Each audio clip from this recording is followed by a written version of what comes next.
if he came out. Are they waiting for the water to dry up? Well, they could sit here for another 6 months waiting for the water to dry up, yes. But, yeah, that hippo...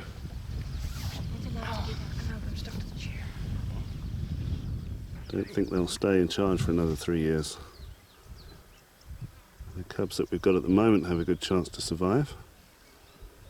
But any cubs that are produced from here on in, they're going to struggle. This little cub stalking the birds here.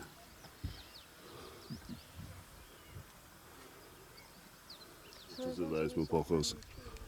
Okay. Look all for children.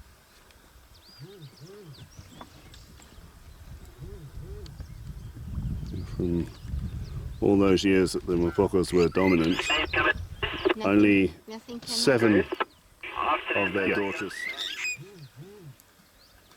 The next generation, hey?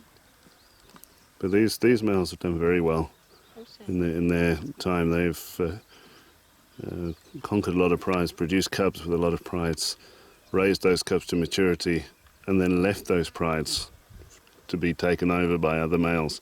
By doing that, they don't have to stay and fight. The prides get taken over by other males, but their cubs have already mature, so they're safe from a takeover. What a good daddy. Look at that. Okay. It's beautiful. Isn't that a nice daddy? And I love you too, Mom. Number 1.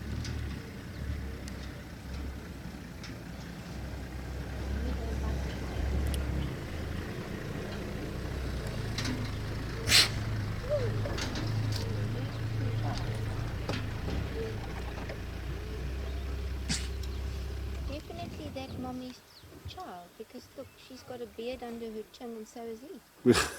It's just because it's been drinking from the muddy water.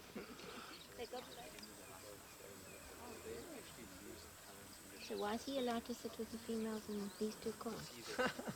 First come, first served. He's trying to follow that lioness that might be coming into heat.